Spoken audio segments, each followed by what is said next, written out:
Okay, can you see me? The content is one or the more apps. 1 second. I think the PPT. Yeah, okay, thank you. Yeah, so the objectives of the seminars will be like we will be speaking about the object like the research ecosystem. So then the funding agencies and what are the application processes, and we can go for an interactive session if it is really you have an understanding about what we have to do. So today I'll be talking about the grants and funding opportunities, and this will help you in. So as a whole, the objective of the seminar is to make the participant to understand the Indian research funding ecosystem, number one. And number two is to learn about the major funding agencies and their schemes. That is one important one. And to explore the application processes and proposal writing, so that how we can help ourselves in getting out with the grant. And we will also discuss about some practical tips or case studies if it is needed, and what are the common pitfalls. And let us go one by one. So what about why research funding matters? So everyone knows why research funding matters. Let us ask why do research funding is an important one? Okay, so we know that funding is an important engine or an important thing that drives research. Actually, the research funding crisis is always there in India. The stats India R&D expenditure is equal like approximately 0.7% of the GDP, versus which is like in other developed nations it is 2 to 3%. But still we are having a crisis, even if we are a large amount is being shared for the research, but yet we are in the very lower part, only 0.7% of the GDP. So also there exist many things like challenges. What we see is the infrastructure gaps, or it can be also based upon the competitive salaries that has been paid to the members of the research community, and also the equipment cost actually. So we know that funding is the engine that I said earlier that drives research. We know it allows us to turn ideas into reality. It ಏನೋ allows us to turn MGR ideas. University ಯಾವ Hello. Yeah.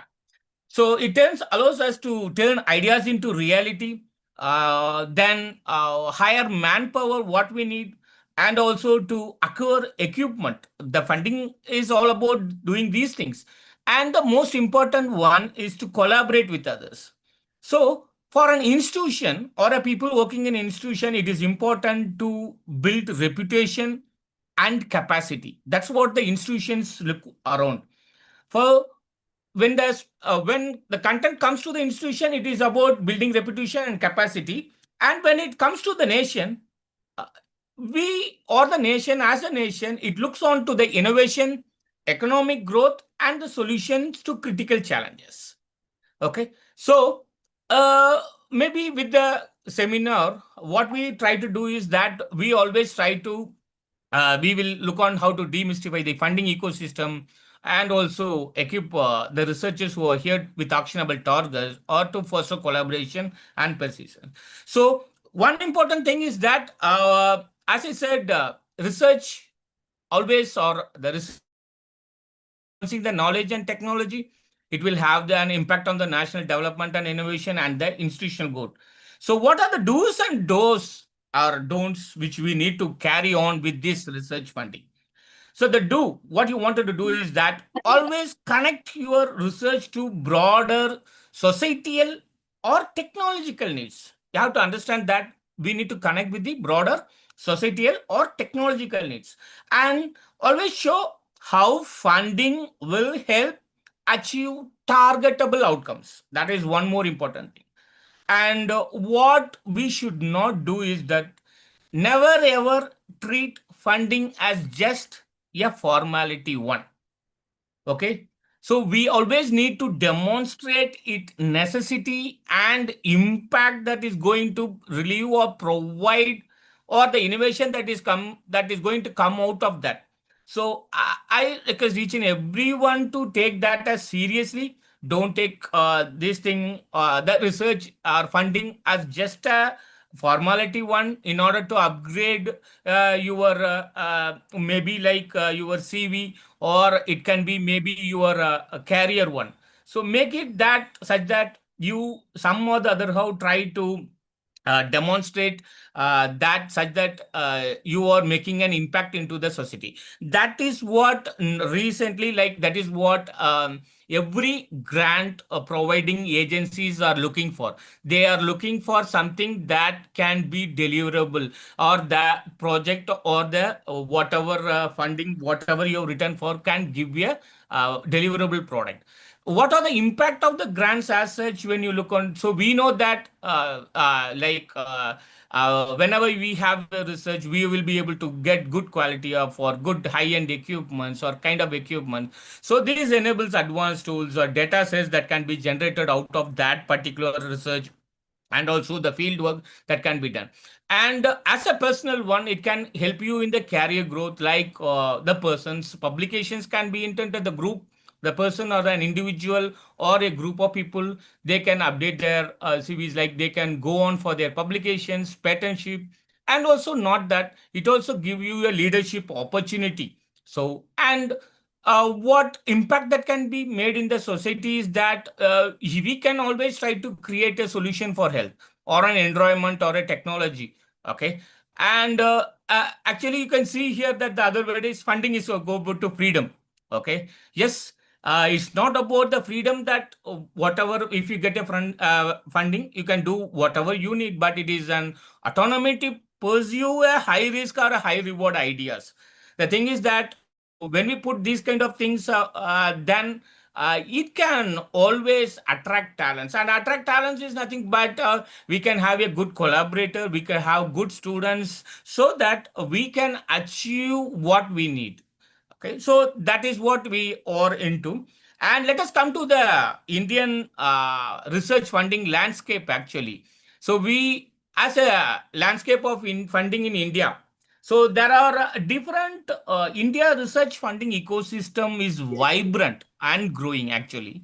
If I need to say, yes, even if the GDP growth is very less, it is only 0.7% of the GDP. Compared to other sides, very less, but we do have a vibrant funding ecosystem, and it keeps on growing. Year by year, we have a larger amount of money that has been put into research. So we know that the government is the primary funder, but to our surprise or my surprise also, I found private foundations and international partnership that also come into this.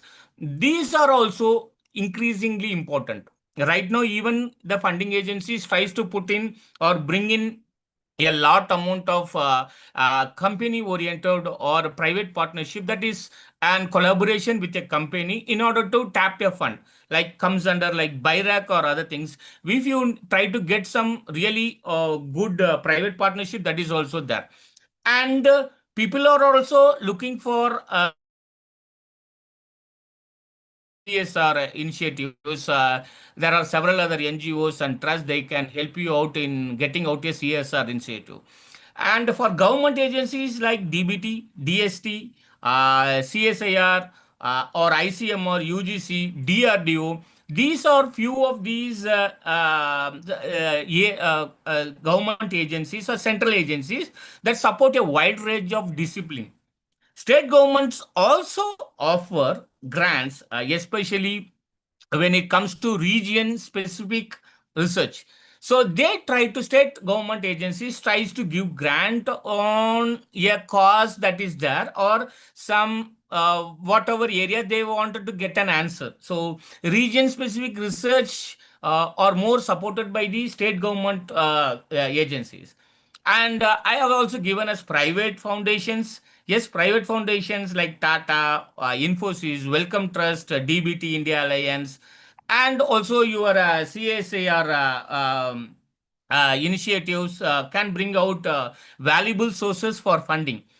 And coming to the international collaborations, yes, there are a lot of international collaborations with US, EU, like European Union, NIH partnership. So when we have a international collaboration, it is always that it brings in global expertise and also a larger grant. When you have some partners who are working, or some partners who are there in Indonesia, you can always try to collaborate. And recently there is also a call, I think it's in Belgium or Turkey. uh, they have a collaboration, and if you have, there is a call until I think until July. So you can collaborate. You have a partner, you can collaborate with them, and you can bring. It's a like 3 to 5 year grant. You can get 3 to 5 year grant. And also Indo-German is there, Indo-French is there. So there are several countries. Indo-Taiwan is there, Indo-Sri Lanka. It has finished actually. So there are several agencies that can provide this one also. So what are the do's, or what we wanted to know about this type of is that, so we need to, the important thing we need to do as a applicant or as a researcher is that we need to explore both the central and the state opportunities. And whenever possible, we need to consider for the private and international sources, not just government grants, because we know that the government grant is highly competitive. Okay, so you get for 100 grants, you get 7,000 of application. So it is best that they will scrutinize at each and every point. And the scrutinizing is always there. We will also see that in the coming slides how these are done and why we need. So what are the trends and challenges for according to that is that we know that there is a rising focus on the AI and sustainability and interdisciplinary work. So always tries to, so technological people and the engineering side, we can always focus on AI and substantiality, green synthesis and substantiality, and also all researchers can be interdisciplinary in nature that such that it brings out a collaborative work. So and also there are kind of areas where we need to work in collaboration. So multi-institutional research is always good. So whenever it is asked for a multi-institutional, if you target good people or with a good paper and publication that is related to that, we can always get into this kind of multidisciplinary work, so that the funding nature goes from 3 crores to 5 crores. So that for a 3 year program with a modest of high equipment, you can get around like 1 to 1.3 to 1.5 crore equipment also that can be obtained from this grant. And also the manpower, you can get n number of manpower, like each and every PI can get a manpower.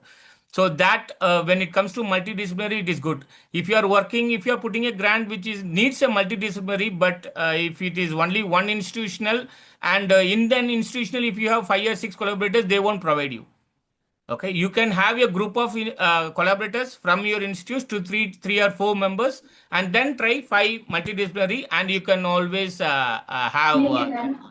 So challenges happens. Yes, bureaucracy is there. A low success rate because we know that because of the high competency, the low success rate remains only. So like 15 to 20% of the proposals will be funded out of all the proposals that have been submitted. And yes, there are few regional disparities that depends upon the nature what the funding agency is looking for. Kind of a tendency is there, but not to the core. Okay, so let us speak about the major funding agencies. As I said earlier, DBT is the Department of Science and Technology. This science and technology, always this DST, sorry, funds basic and applied sciences. They fund for basic and applied sciences. So this is run by the SERB. Now it is called as ANRF. Okay, everyone knows that ANRF. So this is done by the SERB. And the next one is your DBT. This DBT, Department of Biotechnology, it focuses on life sciences and biotech. Importantly, there are several areas or several things. We will see what they are into. And CSIR, and I think everyone knows Council of Scientific and Industrial Research, which supports industrial and applied research. And ICMR is there because this one is basically they concentrate on funds for medical and public health research. And then comes the UGC. UGC actually supports higher education and social sciences and humanities. And DRDO is there. DRDO funds defense and strategic research. And DAE is there, ISRO is there, and Ministry of Earth Sciences, MOES. These support, DAE support atomic energy, and ISRO supports space, and uh, and your MOES supports Earth Sciences. So Earth Agency has its own mandate. The Ministry of Earth Sciences has its own mandates, eligibility criteria, and funding priorities. And the important thing is that match your research area with which the agency mandates. Okay, you may need to match that, and we need to create a proposal or write a proposal in such a way it matches with the agency's idea or what they wanted to work on. And importantly, always check your eligibility and focus on the area which they have asked for before applying. Okay, some or the other how you need to try to link to that particular area. So let us, uh, as I said, the key one or the flagship schemes that have been done by the Department of Science and Technology. But earlier, it was like a SERB, CRG. There are SERB is there, and CRG co-research grant, and IRFA is for infrastructure, and Inspire is for fellowship for innovators. That is for only also students and also for staffs. They have Inspire fellowship or teaching, and also for PhD scholars, they can also go for this. And these are the flagship scheme. Now they come under the ANRF, and everything they are trying to put in under the ANRF. And the DBT, ICMR, and ICAR. DBT is for bio, agri, healthcare grants, and the funding is always like between 50 lakhs to 2 crores. And ICMR has different task force studies. It depends upon the need that they wanted to answer, or that one is to be answered in the Indian scenario. So they create task force studies, and that's how they. And also ICMR, the DBT, DST, they have fellowship grants for to travel to other countries. So short term is there in ICMR. They have short term, long term is also there. So you can also apply there, apply to for a visit. So you need to get letters, collaborative one, and then you try to. So this is just to upgrade your skill, and also to have a travel, and also upgrade your skill, and also to have a good collaborative one. That is what they are looking for. And also ICMR also gives funding for the MD, MS scholarships. I think for MD persons and all, they give around 1.3 to 1.5 lakhs. So per month. So I think that they can target these MD and MS scholarship, they can target. And ICAR is one big board where veterinary, agricultural, and everything. That's NASA. So they have a very good funding. So most of the projects, if it is of national mission and national importance, they Aram said they can give you around 3.5 to 5 crores, 8 crores, 10 crores. Okay, but the thing is that you need to really collaborate with the central institutes like veterinary institutes and an agriculture institute for getting out with this fund. So you can get a part of, you can be a collaborator, you can do a part of that work, field work or something. You can always collaborate with them, and you can get the part of. If you individually apply, it is very hard, but you can always collaborate to get that funding. And then comes the UGC, CSIR. UGC always have startup grants for the new faculty, but now it has in an ideal state. But they do also have this DS Kothari fellowships, and CSIR have MLP networks. We know that very well that they also provide JRFs, SRF for PhDs. This UGC CSIR net exam is there. They provide for this. And I think right now it's not only you can also have this fellowship cleared for lectureship, and also for a PhD and for entrance exam of PhD. If you pass with some marks, you don't need to write an entrance exam for a PhD. You don't need to take up that exam. So you are already selected for that. So that is what they try to give. And the niche agencies, as I earlier said, that the MOES, or like Earth Sciences, is mostly about ocean and atmospheric process. If any of the persons, your university or your college has ocean department of ocean studies or anything related to that, you can always apply for this. And SERB power is there. Women for that is particularly for women researchers. They have this. And state funds, yes, Kerala, for example, I given you Kerala and Tamil Nadu. Tanshe is there. There is several a limited amount, maybe 20,000 to 30,000. But right now, CMRG is there, but CMRG is only to the institutes, that is government institutes. Maybe sooner the CMRG will be also floated to the private universities and colleges, so that good what to say, good projects, they can give funding for good projects. But it comes for like 35 to 40 lakhs they provide.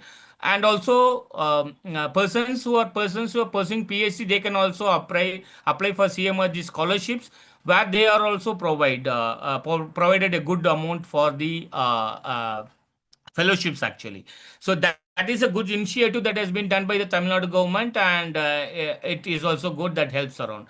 So what is the, like, this is a comparative one of the funding schemes, government funding schemes available for research. So the important stage one is that we need to evaluate funding schemes. So a comparative analysis of various funding schemes, like they can reveal you what is the focus of focus area, and what are the eligible criteria that a researchers must have in order to secure a grant. And the next thing is that you need to address the challenges in funding. Like there are like researchers always do face challenges, like we know that there is an intense competition, and also the process of putting an application is complex. So we need not to wait for the last time or last 5 days. We need never wanted to work. So this always states that there is a important thing that needs to be taken into account, that we need to have a proper preparation and strategic planning in order to apply itself. So if you are into that, the next one is the looking out to the grant. So go back, look out for the last year's successful grant recipients name, what projects they are having, or what project they have been provided with a fund. And then you can also speak to them. Actually, you can also speak to them, write a mail to those who have got grants. You can write a mail, and you can ask them or get some insights on how to write an effective proposal writing. And all else, there are several other sources, and like these talks, you can also get into that. You can have write down a project manager. So effective proposal writing is all about how we address the focus of the granting agency, and then what is their topic, and importantly, what is the novelty that is out of this particular one. So we need to manage all these strategies in order to get your funding into a successful grant. And always have a knowledge on what is going to happen or what is there in the near future. Okay, so we need to update ourselves on the emerging trends. There can be many several emerging trends that we need to work on, because it can be everything. If I need to work on something, if I'm asked right now, because there is going to be a grant one on June 6th, I think so. It's on ANRF is going to come out with a high end one, with a multidisciplinary one, where it is going to be 3 to 5 crores. So maybe like if I try to work, maybe I try to look on for an interdisciplinary research nature, I will be looking on for collaborative work. And let it be, சொல்லுங்க let ma'am. it, let it be something that it does not is a replicate of something that is happening somewhere. Always try to look that I wanted to see that in my South Indian population. I wanted to evaluate in my city or my town. Never ever your research needs to be in such state. So never ever try to replicate anything that is happened earlier. We always try to need what is something that is very new. Okay, so all the research or the granting agency will always try to look onto that. Okay, so try to have interdisciplinary research collaborations, and you have to create proposal in such that it shapes the future landscaping, and that by it also helps in creating something. Yes, like I said, right, there is a special call on this. So your project something can be a bucket where it can shape into like a separate funding one. So always have such kind of innovative ideas. It can be high risk or a novelty one, but always we can have this. So this one is the key funding scheme overview table of what it is. Okay, here you can see the DST SERB. I said all about like the duration of that one, and DBT is also there. Okay, and ICMR health and medicine. I said large projects. We can also go up to 10 to 50, 15 crores. Okay, depends upon and varies. Okay, so DRDO, UGC, and everything. Let us go one by one, like DST sir. So here it speaks about DST SERB schemes. Now it's on NRF. I'm just going with because everyone knows about DST and SERB schemes. And the core research grant, whatever we speak. Okay, so this is one for an individual or group research that it can take place in a recognized institution. Okay, so the funding will be given for equipment, manpower, consumables, travel, contingency, and it can go up to for 3 years actually. Okay, and this earlier career research award, this is an ECRA. Everyone who have joined to the new institution within a couple of years, you can apply for this early career research award.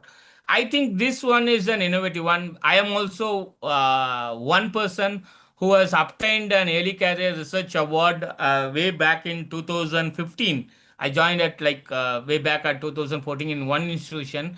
Then I got this immediately because I was new to that institution. I got this early career research award, and that is the start point of my career.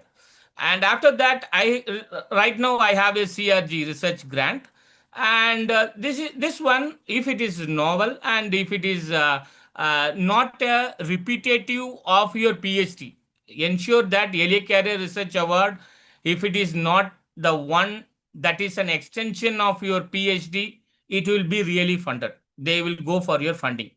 And the only thing is that it should be innovative. It should not be a copy of your PhD, or not one or two substances or things that have been changed and you wanted to put a novelty. It should be newer techniques, something that you have not applied in your PhD, or some experiment that you have not done in your PhD. But you have an experience and you wanted to create a special entity and you wanted to go. So show that it is a branched out from your PhD one, and then you can get that grant. And you have several fellowships like Supra, Matrixes, JC Bose, Ramanujan fellowships, and etc. Supra actually is a for high risk, high reward research. Okay, so they try to give for the outward. See, some might say, no, no, this is not possible, but you wanted to take a risk at this particular research area, and if that is what is thinking about, if you're thinking about some, if you have a novel idea but you think it is it's a high risk that you don't wanted to make, you don't have this equipments, but you can always go for this Supra project because this is always funded up to 5 years. But basically if they give for 3 years, you have a possible extension to do it up to for 5 years in Supra. And that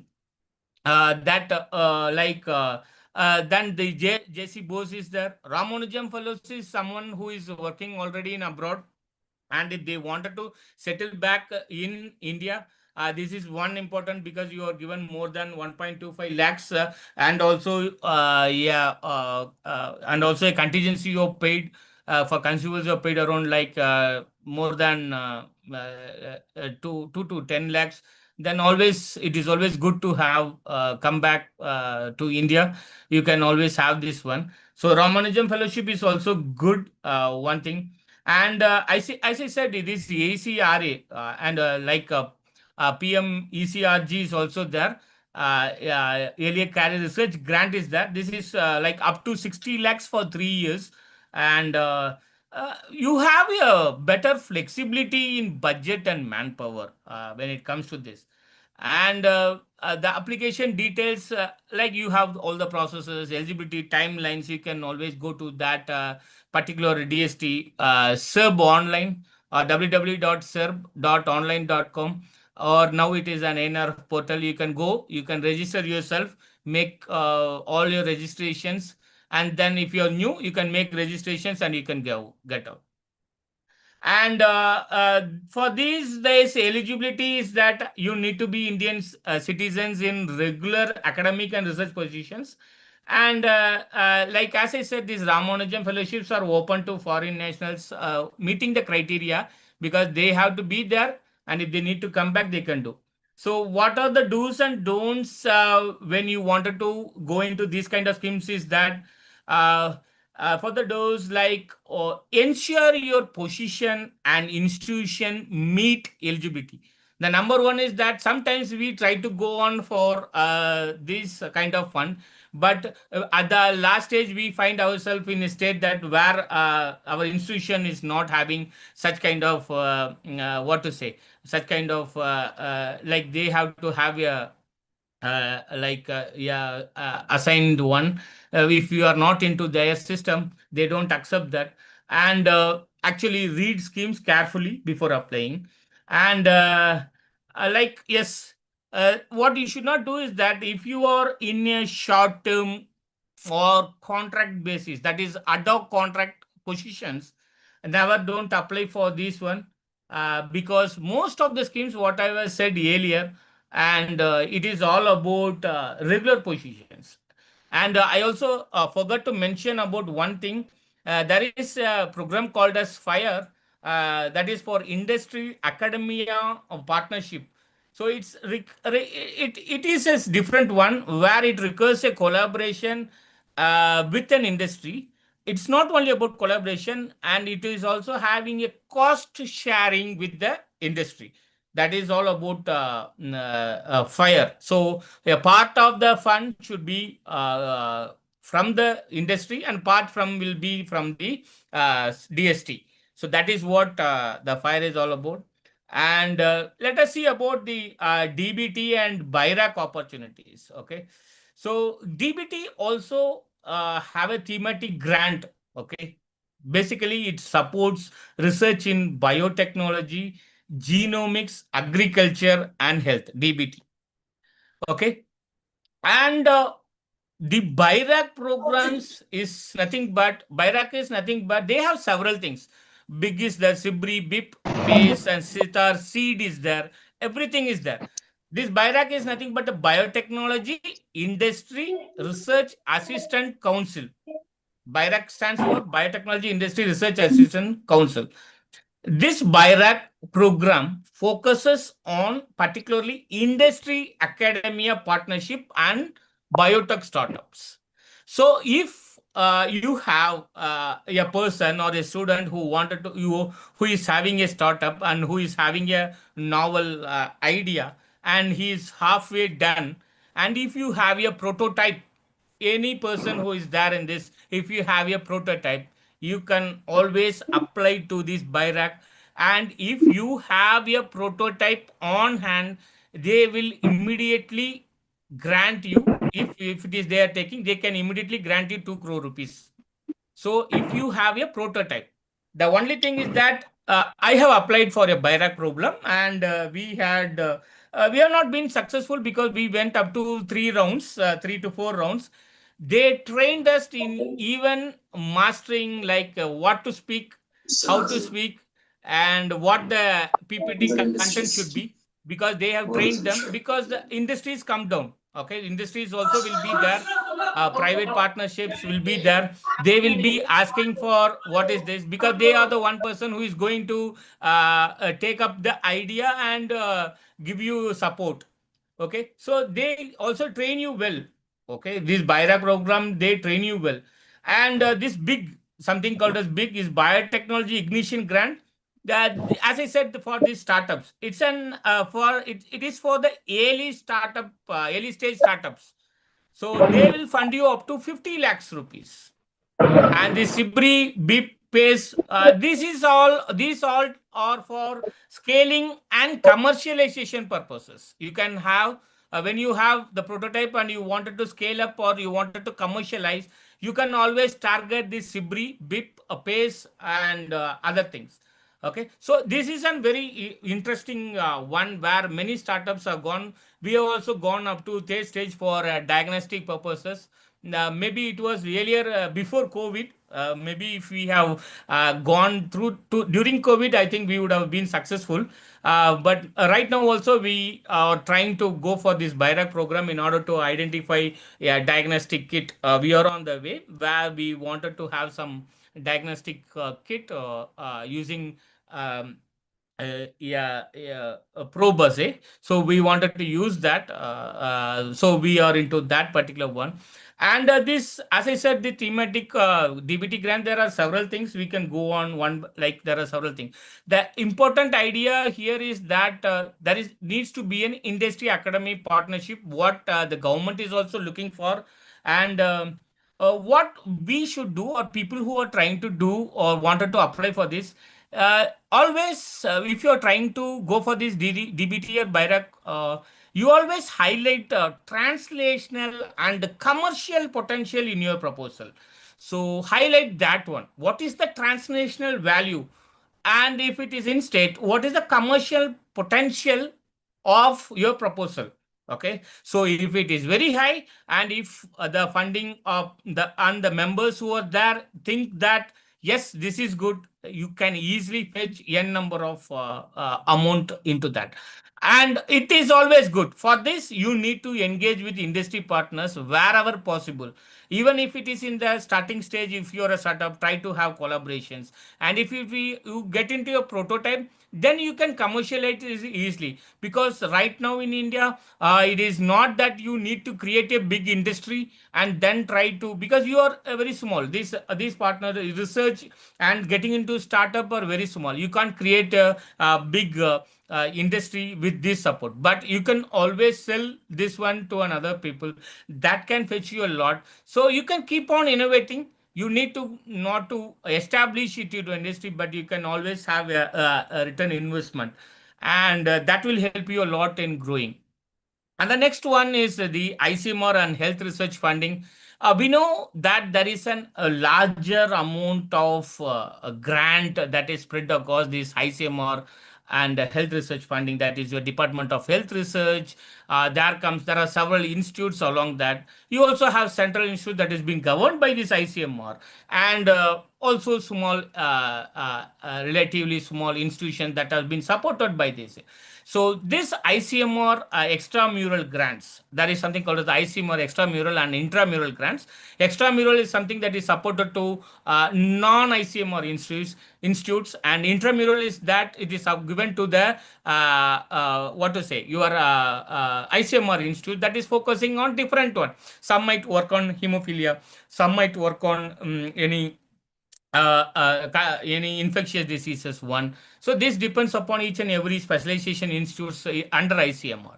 But the ICMR is like, this one is open to Indian scientists, like outside. Extramural is that it is open to Indian scientists outside ICMR institutes for research in the field of medicine and public health. So what they look for is, they always look for large scale multi-state projects, because these large scale and multi-state projects are prioritized, especially in key disease areas. Yes, for this there was a last a couple of months there was a call where we had a collaboration, where particularly I had a collaboration because we need to partner from different states. So I had a collaboration for one project with Central University of Punjab and Delhi University. And one I have with Assam, Central University of Assam, that is Tezpur University, not Central University of Assam, it's Tezpur University, where we have a collaboration. So these are the two major collaborations we had. But also we had another idea on metagenomics and ocean research or something related to that, but it didn't work very well. Maybe we have the idea. Maybe in the next one we will try to work for this mega grant. So where this multi-state projects or multi-institutional projects, they can fetch you up around the capping limit is around like 5 crores to 8 crores. But basically, if you write for 3.5 to 4 crores and 4 to 5 institutions are there, yeah, I think that you can tap if it is really in a good area. And the fellowships associated like is that the important thing is that they look for the capacity building in biomedical research, and you also get uh, support for workshops, paper presentations, and training. Okay, so we know that the focus area is public health, communicable diseases, and innovation. And mission mode projects is there. You can also go for this long-term and short-term contract to travel abroad with the funding also. And yes, like I always say that align your research with ICMR's priority disease areas. You have n number of like 10 number of diseases for communicable, non-communicable, and one. But you always try to, like, if that call is to have something related to some priority disease area, try to work on that. Okay. So if you don't have an expertise, try to get some expertise who are working. You have one or two papers, and also try to work with them and get out into a proposal. Okay. So one important thing is that don't submit generic proposals. Okay. ICMO looks for relevance and innovation alone. Right now, everyone is looking for innovation. Even for basic research, they are not trying to give. But if it is something leading to an innovative one, they are trying to provide you with a fund. Okay. Let us see about UGC, CA, ICSR, AICT, and Social Sciences and Humanities grants. And yes, UGC gives fund for startup grants, major and minor research projects for all disciplines. But right now, they are concentrating only in developing all other things. And ICSSR, you have doctoral and postdoctoral and project grants in social sciences. You have major and minor projects. You can always apply for that. I think last month also they had one for small, other is a major project grant for the social sciences. And AICT, yes, this research program scheme is there, that is RPS is there, and MODROPS is there. MODROPS is basically for equipment, and STTP is a short-term training program. Okay, so you can also look for this AICT schemes for that one. So again, when you see to this, for social sciences, what you need to do is you have to focus on the policy relevance projects and projects that have a social impact. That is what the social sciences is majorly they are looking for. That is your ICSSR projects are always they are looking for something that is focusing on the policy relevance and social impact. For AICT schemes, like you have to always link your proposal to educational and technological advancement. That is what AICT will look for. Okay. If your proposal is always linked to an educational and technological advancement, then you can always try to apply, because it is easy to get a fund if you're tapping in such areas. Okay. And then comes your DRDO, that is your defense space, and that I can put around at defense space and energy research funding. And right now, I think within a year, I think there will be a great lot of amount to sanction to particular this particular one, that is your defense space and energy research. because already energy research, they are having a great lot of amount that has been shared to energy research. Space is also being done. But I think now grant is being going to be given to the defense. Actually, in something related to your defense projects, like this DRDO is like an extramural and intellectual property rights are there.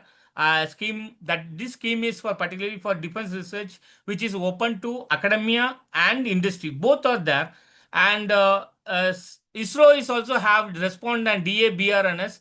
Our institute also have this DAE BRNS grant. Okay, and this is for atomic energy.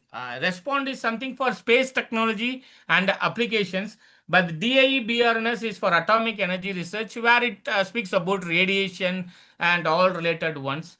And Ministry of Earth Sciences, which focuses, as I said earlier, it focuses on earth sciences and ocean technology.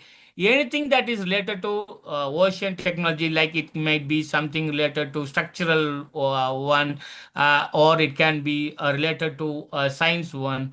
You can always go for this because they give you a lot of funding in crores. They give you in crores.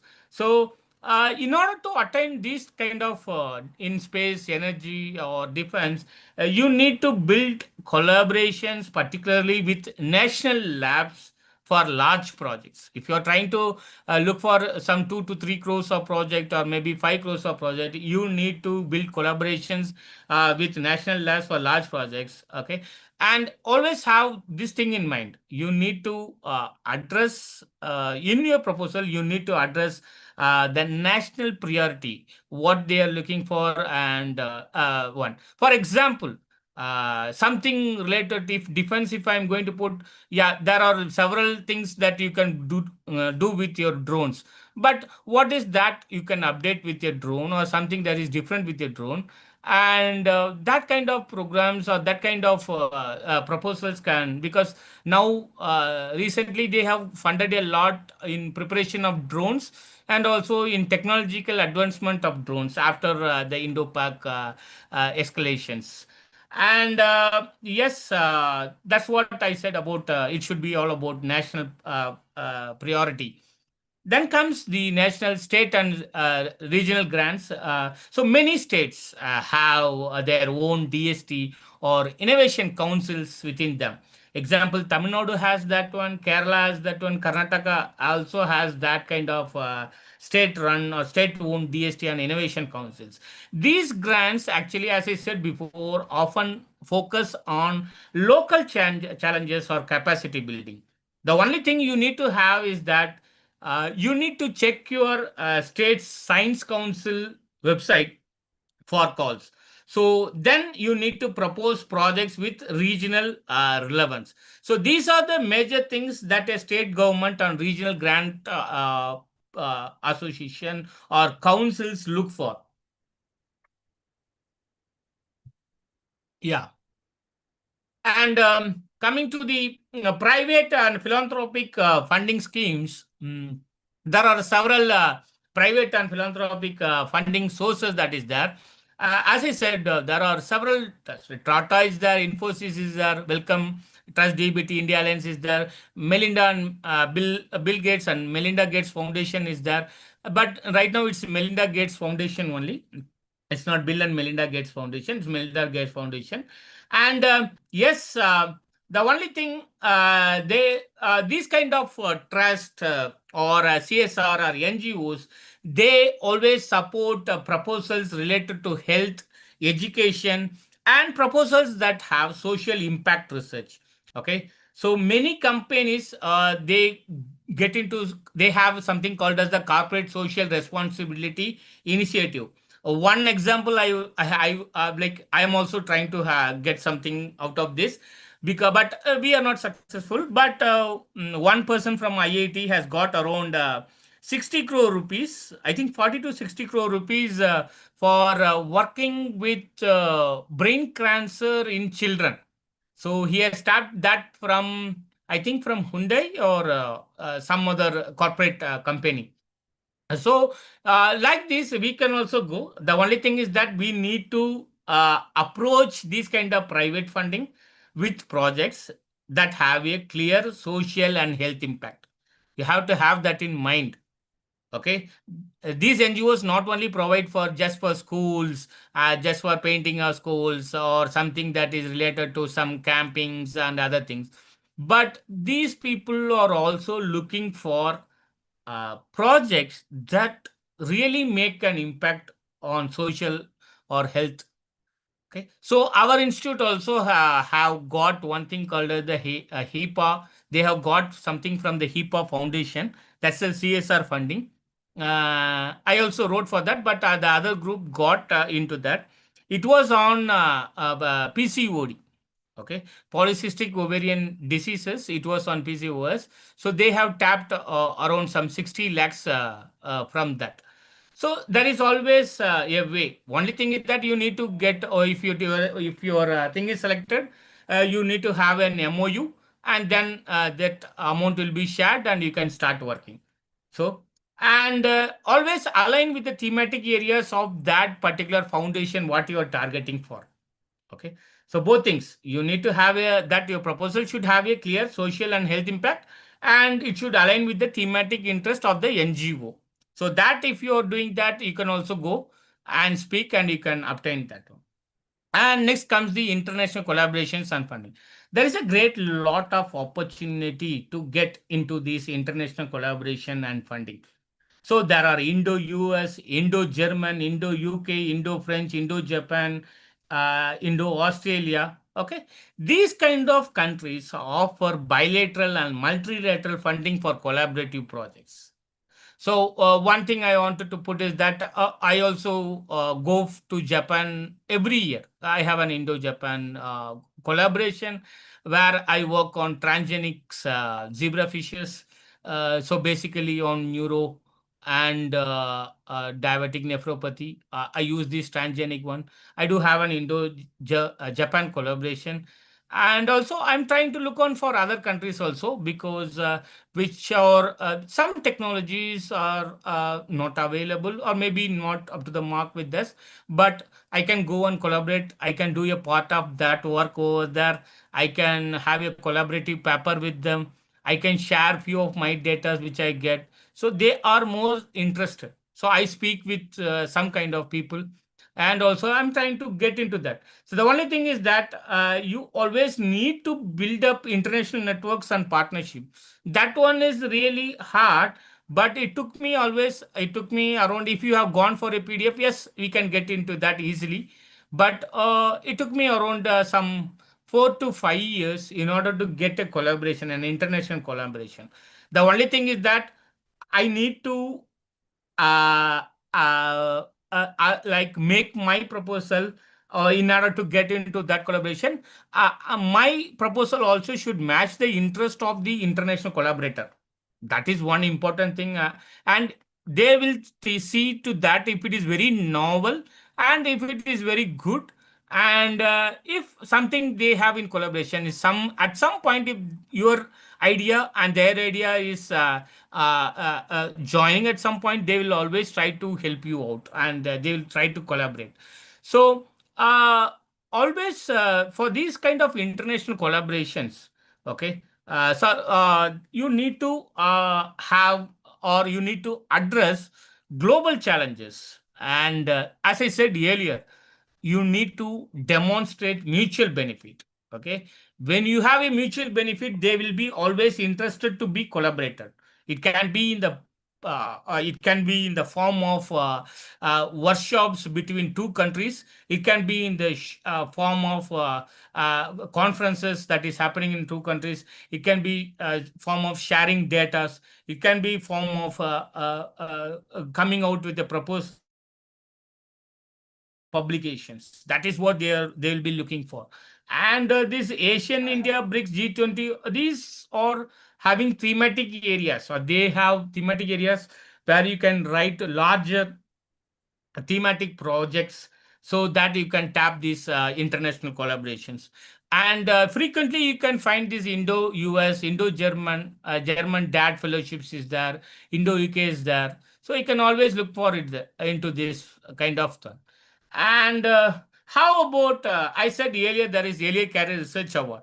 So there are special schemes for earlier career researchers. So I would like to speak on to that. Inspire Faculty, National Postdoctoral Fellowship, NPDF. Right now, NPDF is also open.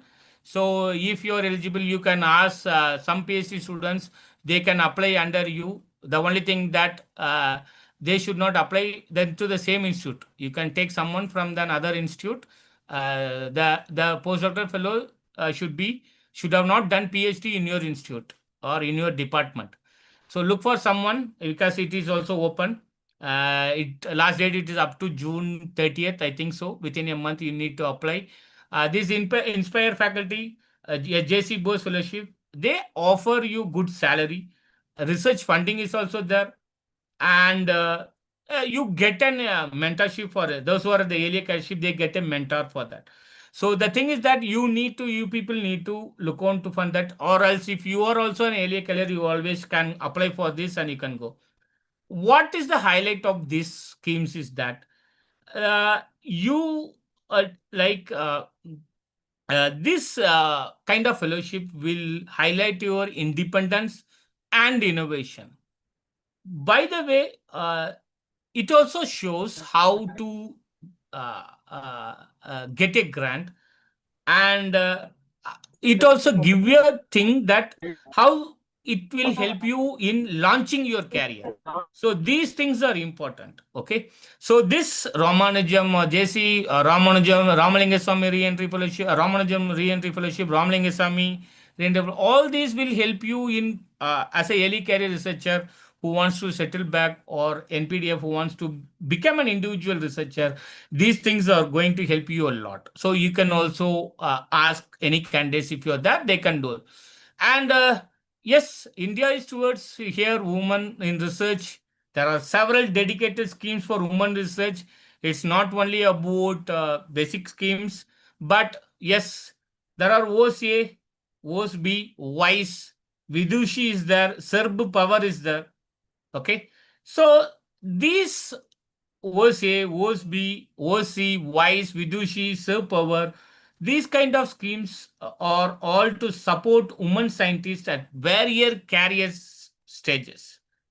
Okay, so you could have taken a break, but you can always get back with the WOSP. So, I wanted to speak about one thing with this one. So one research scholar who finished her what to say, her PhD, but she took a break because after finishing PhD, she immediately joined.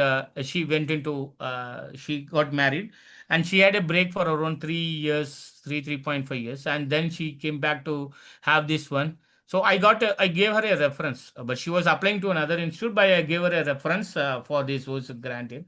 And what made her that later on, after getting this, she got herself into this with an institute, established a lab, and right now she is working on a different research area. Okay, so these are some things that help you a lot. Okay, there are several stories of OSA or B where they have come back and they have impacted a lot. There are several persons who are there in that. Even if you go to the Ciceri IT Park where the research scheme is there, you can see many labs who are all of from having something related to OSA or OSB. Even Serb Power, there are many people who have attained. They are also applying for this Serb Power. You can, even if you are in an institute as an associate or an assistant professor, you can apply for this Serb Power, and with an additional grant, you have an additional amount to your salary. Your salary is separate, but you also have an additional grant coming out of this project. So that will really help you a lot in establishing your thing. So, so in order to what we should need to do in getting out this one is that these schemes, we have to know that these schemes are leveraged, that these schemes are to address gender gaps. So, and also It will help you in networking with the women research associations across India and also abroad. So this will help you a lot. So I believe there are many people over here. You can share this among your peers or anyone junior to you or any PhD scholars. You can ask them. So even if they have taken a break or new or they are working in some point, they can apply for that. And this is all to create a good woman research and their associations in the country. And the next one is the thematic and mission drive and funding. So there are several national missions that has been taking up because quantum mission is there, biopharma mission is there, Swachh Bharat is there, clean air, supercomputing. All these are several national missions, and they are also calls related to this. So, but these missions or the projects that it is there, they are large multi-institutional grants for interdisciplinary research. Basically, they are large multidisciplinary grants for interdisciplinary research. So, but in order to in order to get into these kind of national missions, the only thing you wanted to do is that you need to form a consortia with multiple institutions. So if you have well-known institutions across nearby or other states, you can form a consortia and then write a proposal targeting the thematic or mission-driven funding. Okay. So, and the important thing is that you need to address the mission's objective. For example, if it is quantum mission, they have a separate objective. You need to work on that. If it is the National Biopharma Mission, you need to address the objectives of that mission directly, and your proposals need to be in that area, so such that you can target those kind of missions. Okay, so I said the international opportunities, yes, collaborative programs, global opportunities. Some tips for success is this one. Okay, so that you can go on to that portal, fundforindia.org or anything. So then you can be a co-investigator, which is an Indian mandatory for some grants. Okay, you can also target these things. For infectious disease research, you can always target Wellcome Trust DBT. For global health development, you can go for Melinda Gates Foundation, and for substantial development goals focused projects, you can always target your World Bank.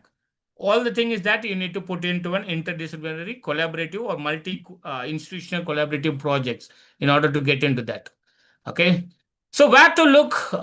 So you have databases like Press Information Bureau, IndianScience.in, IndiaScience.in, Research Connects. You can also set alerts in your Google Scholar or keyword alerts, such that it brings out all these findings and apply grants, what are there. And so what you always look into that your RFPs, check for your eligibilities. Okay. Or what if there is a hidden overhead cost? If it is there, you have to look for that, because sometimes they don't provide you with the overhead, and ultimately your institute will have need to bear that overhead, and like 30 to 40% should be supported by the institutional one. So at that time your institution can't provide that one, and then the project drops as such. So look for the budget caps, thematic priorities always, and also the eligibility criteria, which is a major one. And always when you before to sub before applying, or you look for a study clearly once again, like you need to revise your project summary, like get proper institutional approvals, and always try to give a budget justification. Whatever projects is can be, give a budget justification. Sometimes someone write a proposal, they will put chemicals. So consumables they'll put 3 lakhs. What they need some consumable for carrying out the research projects. Sometimes if it is given like that, they won't give you. But if, for example, if the consumable is for basic, one for sciences, so how I put my consumables, if I need for 3 lakhs, I'll put like plastic wares, including pipettes, tips, these things, glasswares, including dash and dash from this one, and chemicals related, name of the chemicals, what I'm going to purchase. If I'm going to give an elaborate chemical, what I'm going to purchase, these are the things they will be looking for.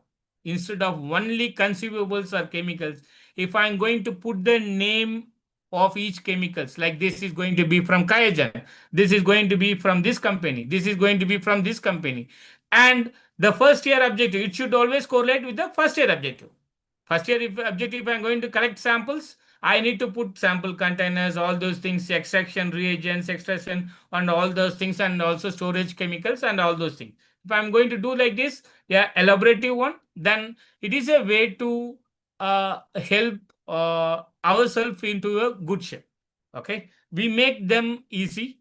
We make them understand that we are very clear in our research or in our objective what we are going to do. So this will help you a lot. And one more important thing is that ethical clearance is important. So, like institutional review board or institutional ethical committee clearance for human and animal studies or IBSCs, everything is needed. If you are working with recombinant, IBS is really needed. If any plasmids you are going to work it out or anything, because we are also working on few of the plasmids like CRISPR Cas9. Even if I'm going to use a CRISPR Cas9, I need to get an IBSC proposal. So now I have got an IBSC proposal, Institution Biosafety Committee. So I need to what kind of plasmid I'm, and I have to justify that this is not that much important. Okay, so this is not going to help into that state. Oh, 1 second, hold on.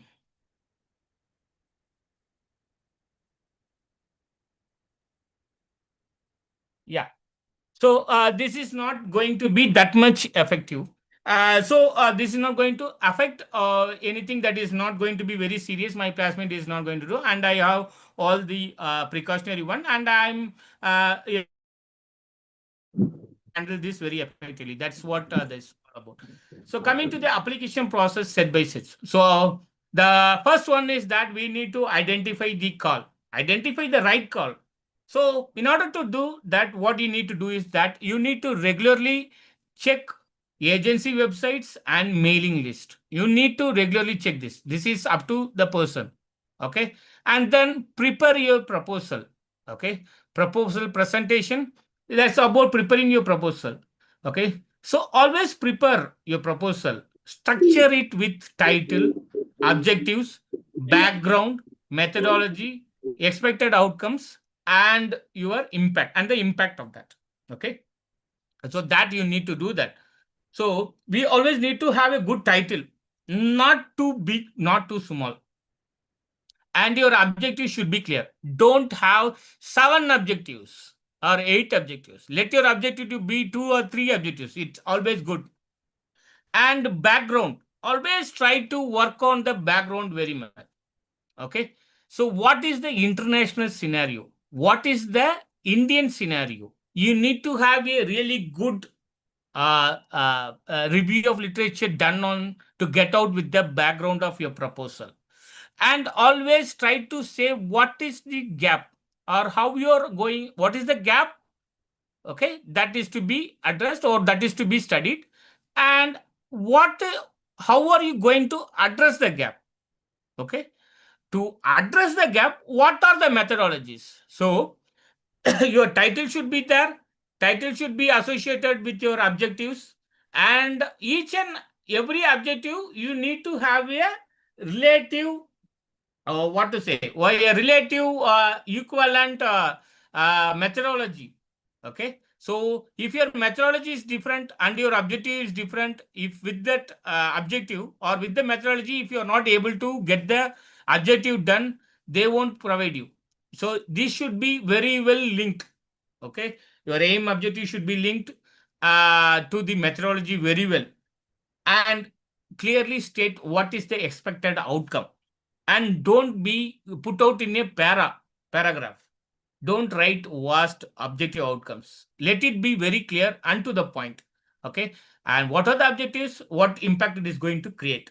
Okay, and next one is your budgeting. I should really like go well with this budget. don't put budgets to an explanatory amount. Your objective is very less, don't put big budgets. And if your objective is very big and your budget is very small, again they will ask you, with this amount, how will you finish your objective? So, detailed expenses, as I said earlier, get out with a detailed expenses for manpower, equipment, consumable, travel, and contingency. Okay. So that will help you a lot. Detailed expenditure is a must. So if for in order to get a detailed expenditure for manpower, I say JRF. What is that? I don't put JRF. I'll say the JRF will be selected as per the protocols, and for the JRF will be handling these things in the project in sample collection or review of literature, sample collection. He will be using these techniques. He will be using that one. He will be associating with this, drafting the results, and also preparing the final data. These are the things that he will be taking care. That is what I will try to write for JRF. So manpower is that equipment. We need to justify why you need this equipment, whether it is not in your institute, or it is not available in the nearby institute, or whether there is an institute, there is an equipment similar to this that is available in your institute, but it is very old, 10 years old, and how many n number of persons will be percentage of users other than you, how many percentage of users other persons will be trying to use this one. You can always work on that. You can always tell about that. Okay. And then have a decent consumable grant written for travel. Don't put 1 lakh, 1.5 lakhs. If only it is going to be there for only travel, if you are not going for sample collections and other such things, you don't write a travel. Don't put more amount of travel. Even now, I put only 20 to 30,000. If it is a 50 lakh grant, I put only 30,000 per year for a grant. I don't put more than that, because I always say that this is for just to get something done. If I need to travel to other collaborators area to get samples, I put that one. So let your travel be, you justify. You justify.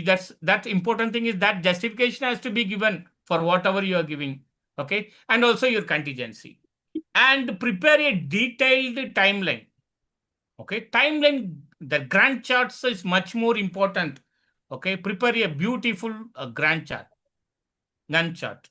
Okay, so you may be very good at your timeline. You need to explain how you will finish with this particular timeline.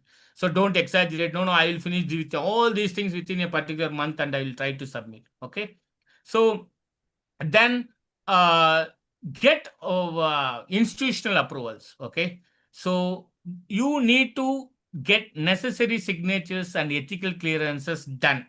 If not, if for example, if I'm not giving an ethical clearance certificate, I will say that my institute only conducts ethical clearance or ethical team meeting once in every 3 months. Right now, I have submitted and I can get approve it and I can submit it once this one is done, when it is approved. So if they accept, yes, it can be done in to a couple of months, or I can submit the proposal. If already I have got and I have started working, you can elaborate that project and you can say that I have already got this one, I am started working. These are my preliminary data. And you can always, that this also shows, if you have a preliminary data, this also shows that you have the expertise and you are in the right path, and these data are good. So that is also adds you an advantage in that. Okay. So use submission portals, use that yearly as such. Okay. Don't wait for the last date and don't think that they will extend at some time. Okay. So there are submission portals for SERB, NRF, DBT, BIRAC, ICMR, UGC, etc. So the only thing I would like to say is start early.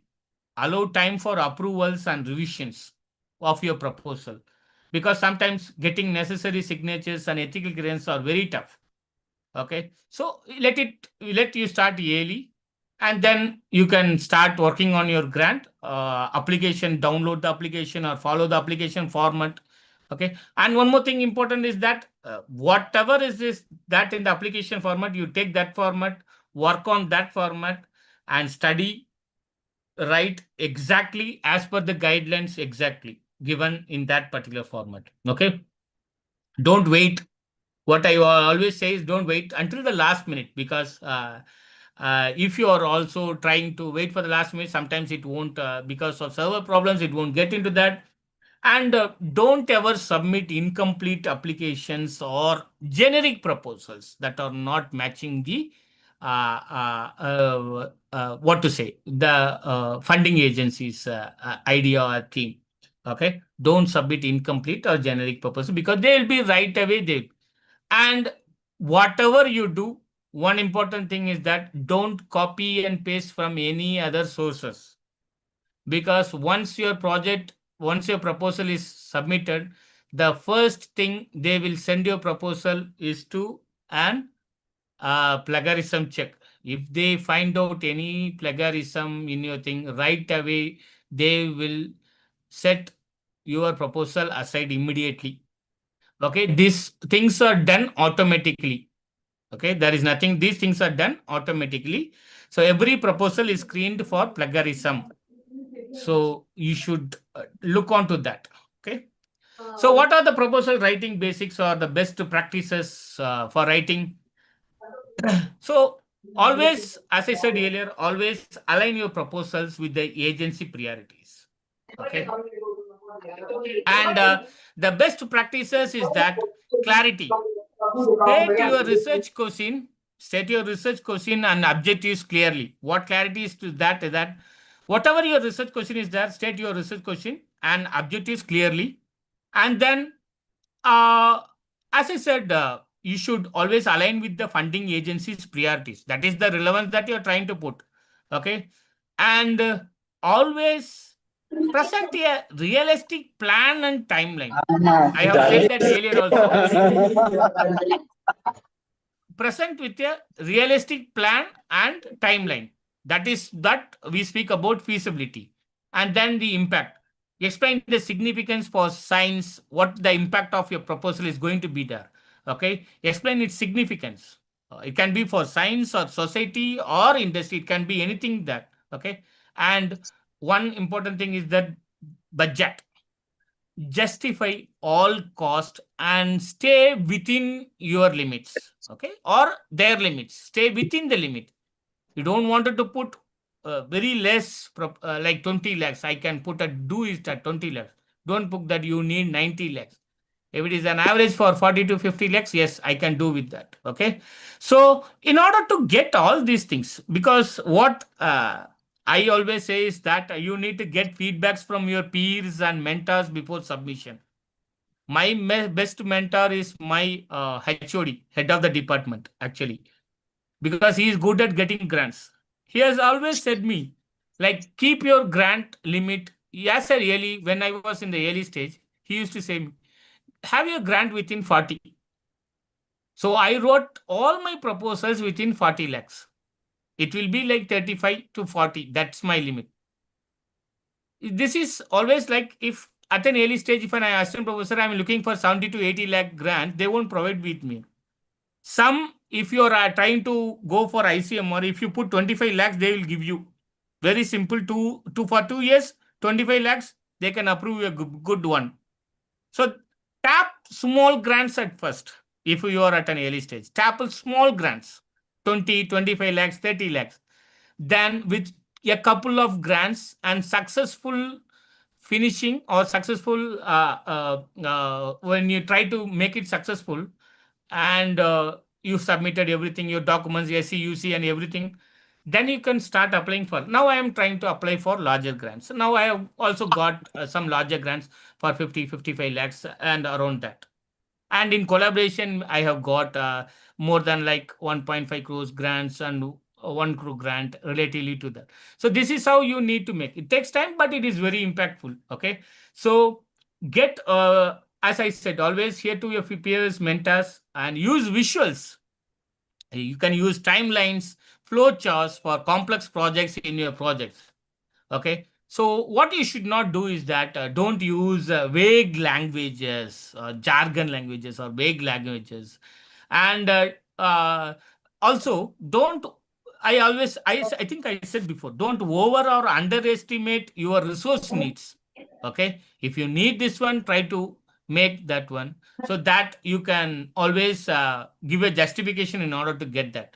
Okay, avoid these common mistakes, whatever you wanted to do, and then this one. Okay, so these are the insights in the best practices for proposal writing and effective budget strategies. So aligning with funding agencies, I have said earlier. So common proposal writing pitfalls you should need to do, because I have said addressed about that, because you should not, your proposal should not lead you to rejection. So you need to concentrate all these things in order to enhance the overall proposal quality. Okay, so effective budget planning strategy should be adopted, because it should be accurate with the estimated cost, and what all you need, what are the necessary sources, what are the major necessary sources you need to speak about, justify it, and you can get that. Okay, so these are the what will help you out in uh, these things.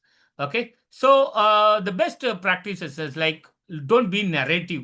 As I said, the thing is that don't be so narrative. Storytelling of your idea or problem solution imperative, like it should be in a similar way. Okay, have a realistic timeline, risk mitigation, and budget estimate. Yes, you have an itemized cost like 10 to 15% of contingencies you can uplift, and you can write. Get collaborations, letter of support from your partners. Write down it that you have an institutional clearance and everything. So there are also common pitfalls.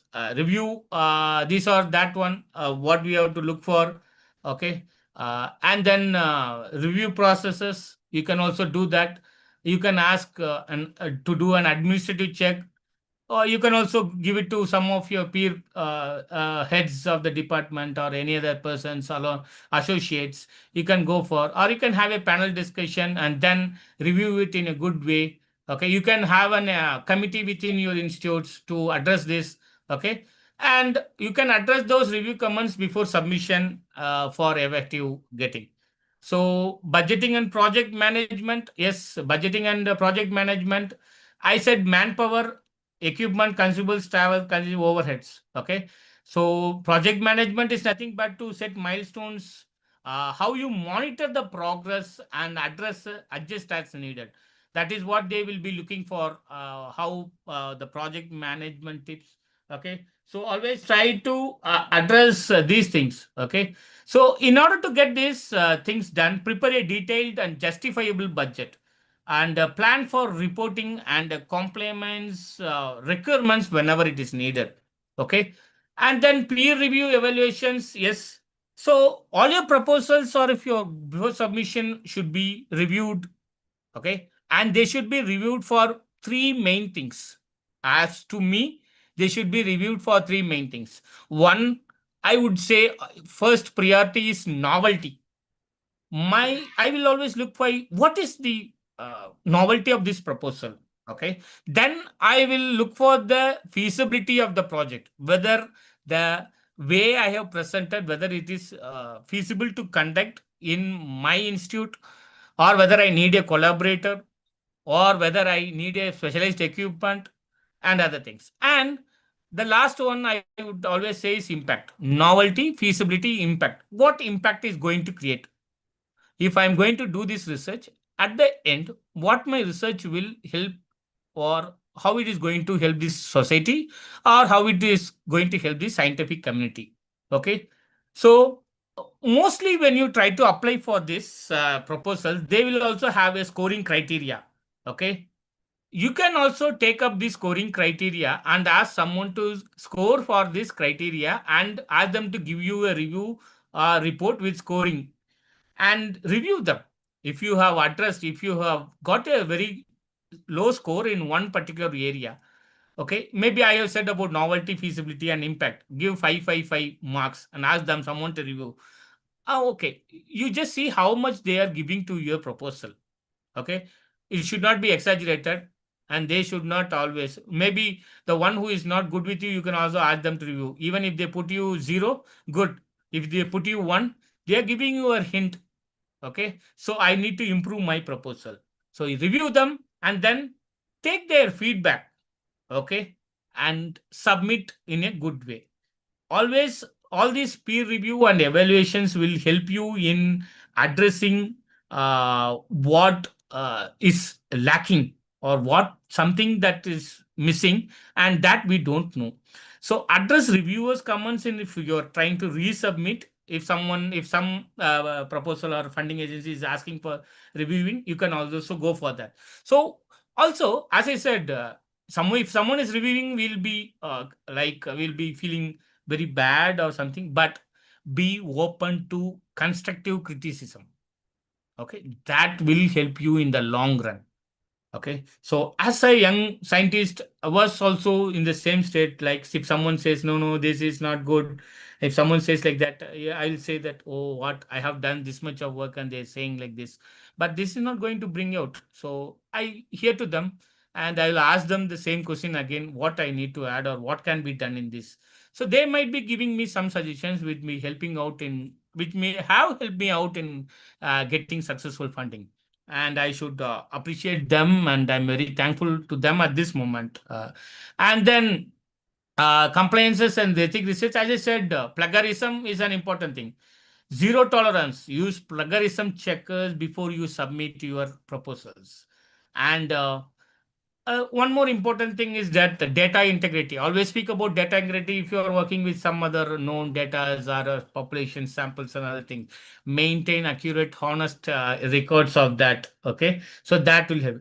And ethical clearance, secure IEC, like ISUAC and other approvals as needed. Okay, and reporting, submit progress and utilize reports at on time, because once you get, and if you are not trying to submit your report or utilization certificates on time, you they will have your data about that, and if you are applying for the next one, they won't give you up, because it puts you, gives you a mark actually. So maintain transparency and accountability. Okay, so for ethical clearances, you can always seek guidance from your institute ethical committee as such. Okay, uh, and the one important thing is that don't cut corners on compliances. Okay, on compliance. Okay, if you cut corners at the compliance, it risks your funding and reputation. So don't do that at any time. Okay. So there are several case studies of successful grants. Okay, example, DST self-funded project. Myself is an successful grant story, because I started with something related to transgenic fishes, so that was very helpful for me. And even big grant startup, yes, I was also into one to that. So I was there to develop a rapid diagnostic kit, but there are also a few of my friends who cracked that one. They have got their BIRAC grant, and they started with a rapid diagnostic kit similar to me, but they were on tuberculosis from urine. Actually, that's a different scenario, and they also have scaled up this for further funding. And ICMR funded health innovation. Yes, there are several things. Okay. You could have heard about the low cost ventilator during COVID-19. Okay. So these kind of innovative innovations, low cost in ventilators that was developed, it was benefiting rural hospitals. So that innovations were. So what is that important thing that made these successful, these grants successful, is that uh, you can see that every funding whatever they proposed, it was very clear, it was in clear alignment with the agency priorities. And always strong teams and partnership will always help you in getting these kind of funds. Okay, so what could be the challenges and solutions as such? Yes, uh I would like, yes, high competition is the success rates can be low when you have high competition, and rejection is always common, but not the end. I always say, but because if I am getting one project, I would have been rejected in 5 or 6 submissions. Okay, and yes, rejection is common, but not the end. You can always revise and reapply these submissions. Okay, and administrative hurdles will be there. Okay, so I do, as a institute, in our institute, we do have administrative hurdles, But in order to avoid that, institutional support is key. So you need to always have a good track on, or a good going with your administrative purposes, because if you are giving them in advance, they can help you a lot in that, rather than pushing at the last moment. So in order to achieve all these, build collaborations and mentorship networks within your peer people, attend grant writing workshops and training like this, and don't get discouraged whenever by initial failures. You might see, for around, like, maybe I would have submitted some 25 proposals and I would have got 5 proposals done. But also initially I was like 2 or 3 of my proposals didn't go very well, but next from that I learned how to write. I learned how, what they are funding for. And yes, the only thing I would like to say is that persistence pays off. That is what it is important and you wanted to know. Okay. So understanding funding competition dynamics is an important one. And then you have to deal with the application rejections. Yes, as I said, it helps you in to enhance the chances of future success if it is rejected, actually. And you need to navigate complex application processes. So look for their clear guidelines, and then get support from institutional research officers in order to simplify the processes. And always look for collaborative projects. Okay. This can mitigate funding challenges because you pull up resources, equipment resources, yeah, workspaces, and multiple expertises will always help in a better proposal, which can also attract more funding. Okay. So these are the challenges faced by researchers in securing funding opportunities, and also I have given what could be done in order to get out of that. Okay. So you need to explore collaborative strategies to overcome this funding. One, so build research partnership, engage with opportunity, mentor opportunities, utilizing network or platforms, leverage institutional support. All this will help you in bringing out good one. So there is a great lot of opportunities for networking and mentorship in the research funding landscape, and I have addressed this one before. I think I don't want to make more. There are several research and support systems. You can always stay updated with the resources and portals. Serve DBT, BIRAC. Okay. Subscribe for update. Go to the social medias, or you have mailing list. They can frequently, if you register for the mail list, they will mail you whenever there is an call open. So or else go to the social media, follow them. DBT you can follow on social media, ANRF you can follow in social media, ICMR, every grant like funding is, you can follow up them in the social media. Okay. Or you can also join professional societies. Okay. So join for networks and information that will help you in bringing out. Okay. So you can also regularly bookmark them, thus funding agencies addresses, bookmark them and regularly visit the funding portals. Okay. Join research in rigorous and forums. Okay. So you can also get all these online, and you can also get these books, some books from other sources to how to. So you can, for to look onto the upcoming calls, you can, because I am always following in LinkedIn, I am following ANRF. In FB, I'm following some Facebook, I'm following these things. Okay. So they update me with these things. And not only that, I frequently visit them, their site, and I'll see whether some grants are open, some if they are missing. And if you have a research project office, ask them to regularly mail all those things, look for that. Or someone in your institute can take up and you can frequently mail to everyone so that you can attend. So so I would always say that, like, yeah, in order to, you can also have an interactive activity. Okay, you can put out with questions and take dance. Okay, so what are the take-home messages today is that India offers a diverse and growing array of research funding opportunities, and the success that is required requires matching your ideas to the right scheme. Number one, and preparing strong proposals is an important one, and persisting through setbacks. If there will be setbacks, but you need to overcome that things. Okay, always get your peer support, member support, support from your higher people among yourself, institutional support.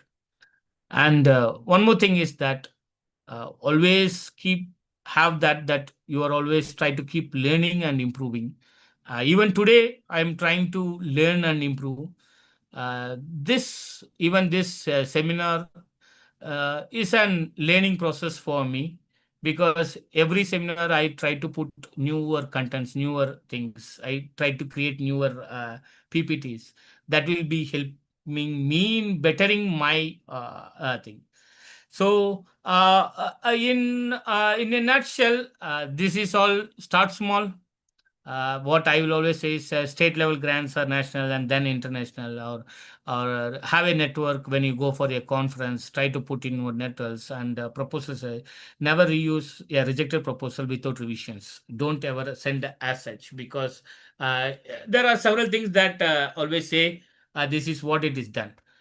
In general, if I need to put all one, so what are the do's and don'ts for grant application? If I wanted to put what to be done, is that start early and plan thoroughly, and read guidelines. Number two, read like guidelines and eligibility criteria carefully. Align your proposal with agency's focus. Fourth is justify your budget and timeline. That is important one. And I think I said about feedback before submission. You can also get a feedback about submission, and ethical clearances, ethical and whatever compliance requirements that is there, you try to do. And what you should not do when you're writing a grant is that, uh, as I said earlier, don't submit generic or vague proposals. Okay, don't ignore your deadlines or required documents. You can't. If something is really required, if you are not submitting that required document, your proposal is right away rejected. Okay, so don't underestimate the time and resources needed. Okay, so timeline, objective, timeline, methodologies, all these should be interconnected, and well, you should have a clear picture. Your Gantt chart should have a clear picture of that. Okay, and as I also said about the reviewing process. If you have a team, you can always try to review that. Okay, so then you can clearly explain that to them, and then you can clearly explain that things which is been missing, and then try to improvise and improve your proposal. Okay, and at the last I said about rejection. Don't get discouraged by your rejection, because there is always time to revise and try again. So this is what I would always try to speak about, and I think I have done for the day. And yes, thank you for that. If you have any queries, you can contact me at anand_gem@yahoo.com. And I would be happy to share if something is really needed. And yes, I'll be open to having any questions. Thank you, If, sir. Thank you for your informative session, sir. yeah. So, dear participant, do you have any question? Kindly post it in the chat box. Otherwise, you can ask. Unmute your mic and you can ask.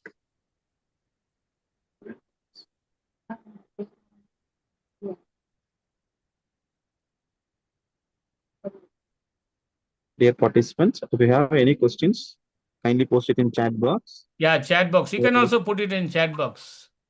Yeah. I'll be happy to answer, or else you can also mail to me.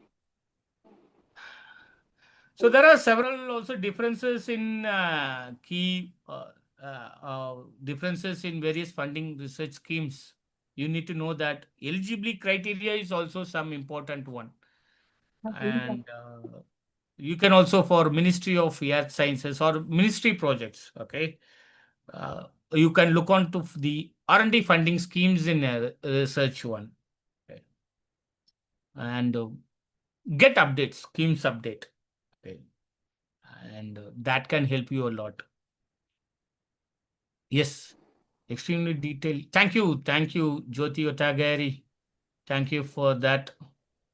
And I hope I have justified. As I said, I still keep learning. Even if I'm going to a class, I will review my PPTs for some 15 to 20 minutes, half an hour. I will try to review, add new things, and then try to speak. So this is also an learning process for me too, because I'm going to apply a grant. I'm going to write a grant very soon. I have to apply this month. So I'm trying to seek a collaboration. I'm like looking for that, and I'm also applying to related with that. Yes, that is good. Thank you, Dr. Ritu Jain. Thank you. Yes. Hope something I would have delivered something or a few innovative ideas or thing, because I myself have come across many rejections. Okay, so it will be helpful. Yeah, but success comes only when we hear. Yeah, I said my mentors are very good. Like, yeah, they're good. I always stick to them. Like when my starting was there, I kept my limit as 35 to 40. I was trying to get into that. But right now, I'm trying to get bigger one. So that experiences is we have. If you're a professor, you professor has some name. Yeah, good. Any questions? Any more questions? If we can have questions, we can ask for. Collaborate. Collaborate is the only thing that you can do. Interdepartmental at your university. Okay. You might like them, you might not like them, but sometimes or the some other way, you need to have a collaborator. Okay. Always have a collaborator. Nowadays, science is nothing but having a good collaboration. Okay. So I can't do everything at my side, but collaboration will really help. Yeah. Thank you. If Thank you, there are sir. no more questions, I think. Oh, okay. Yes, sir. Yeah. John Manoharan, thank you. I think various funding agencies, yes.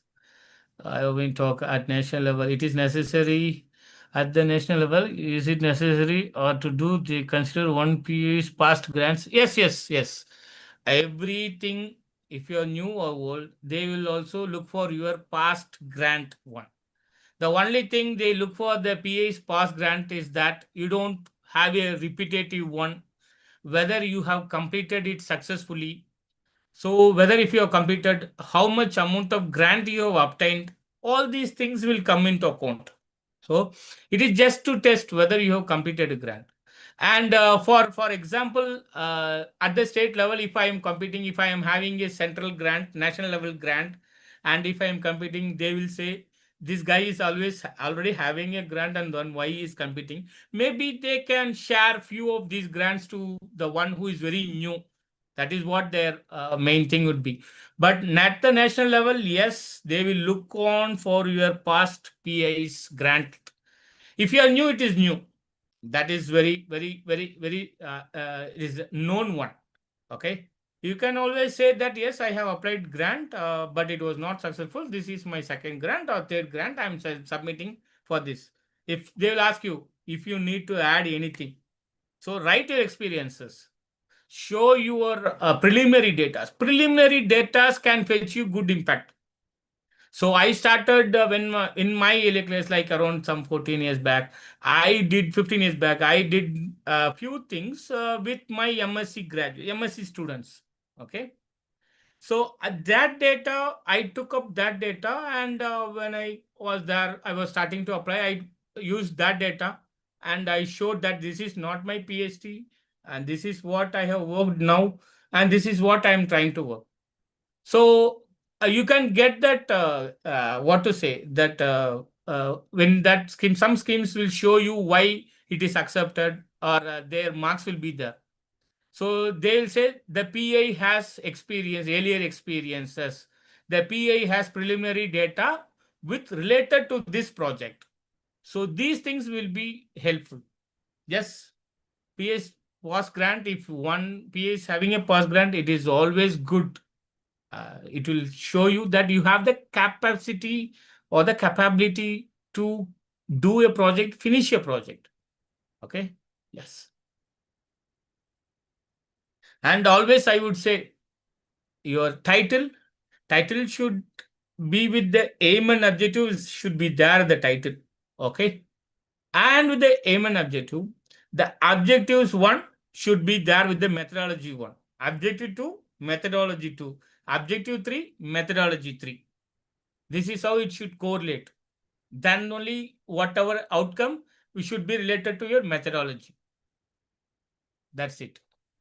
So if my methodology objective is different and my methodology is different, I'm not going to get this objective done with that methodology. They won't give you. All this Gantt chart or the timeline if you put, that will clearly show what you're going to obtain. That will clearly have a picture. So this is going to happen. This is going to happen at this time. Nowadays, every 6 months, they are trying to give you release your amount. It's not for an year. Every 6 months, they are trying to release the amount. First 6 months, do your work, give the data, they will release the next 6 months. Some funding agencies are into it. 6 months, every 6 months, they are releasing. For every 6 months, you have to release your data, give your data. You can't say, no, I have not taken my JRF because there are several problems in several institutes. That's why they are trying to create such kind of scenarios. Okay. So always try to collaborate and try to have this thing in your mind. Okay. I think, yes, I have done. Thank you, sir. Any more? So, Thank you. Thank you, everyone. Thank you for supporting. I think thank I you, took sir. a long time. It was for 2 hours. I think I have completed within 1.45 hours. Yes, sir. Yes. Thank you, Okay. sir. Thank you So for being I here today. extend my heartfelt thanks to our management for providing this opportunity and my special thanks to our speaker, Dr. Anandan sir, for sharing this valuable insight. I thank all the participants for their active engagement. Once again, I thank you all. Thank you, sir. Thank you. Thank you, Thank you, everyone. Bye-bye. bye. Karthik, can I leave? Yes, sir. Yes, sir. You Thank can. you. Thank you, sir. Thank you, sir. Thank you, sir. Nice, sir.